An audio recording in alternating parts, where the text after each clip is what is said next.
সকাল ৯টা। হঠাৎ দরজায় বেল।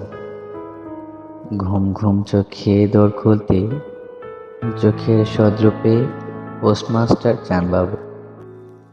এ কি চানবাবু যে, তো কি মনে করে?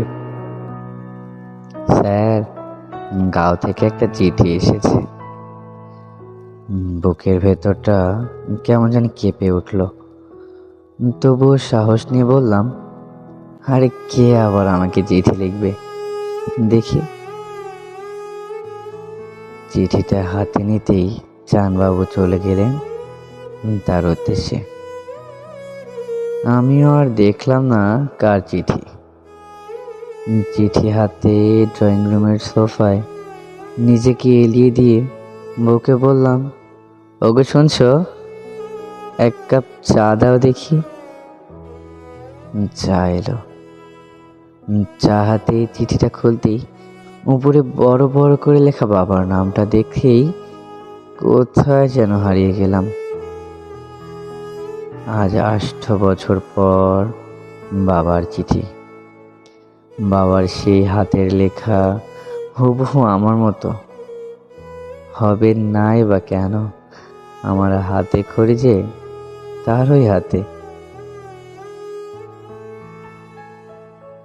আমার ছোটন, কেমন আছিস? কেমন আছে আমার নাতি? অনেক বড় হয়েছে বুঝি, তাই না রে? আমরাও বেশ ভালোই আছি। তোর মায়ের কোমরে একটু ব্যথা বটে, তবে ও নিয়ে তুই চিন্তা করিস না। ঔষধ খাচ্ছে, ভালো হয়ে যাবে।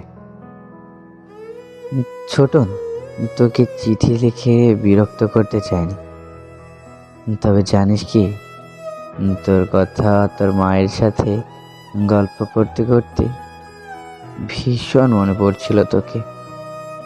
হ্যাঁ রে খোকা, তুই ফিরবি কবে?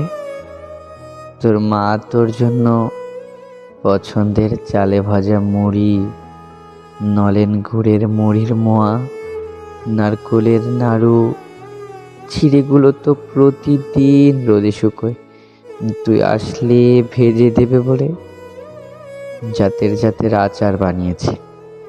কাচের বয়মে পুড়ে রেখেছে চালতা, আমলকি, বড়ই আর কত কি। হ্যাঁ রে ছোটন, তোদের শহরে কি এসব পাওয়া যায়? যাবে না বা কেন, শহর বলে কথা।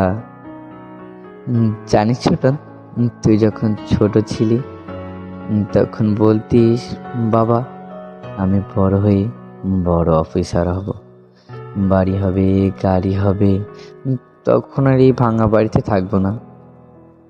আজ সবই হয়েছে তোর, শুধু পর হয়েছি আমরা দুই বুড়ো বুড়ি।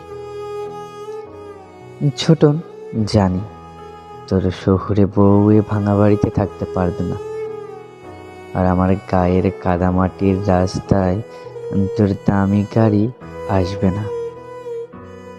তবু বলি কি, এ বাড়িতে আসবে কি একবার? আজকাল আমার শরীরটা ভালো যাচ্ছে না, সুগারটা বেড়েছে। দাদু ভাই বৌমা বলে ওদেরও আনিস।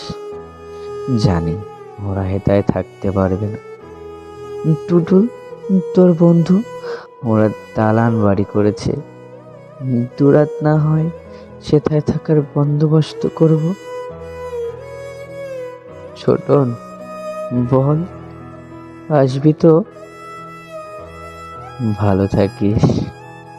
ইতি, তোর হতভাগা বাবা।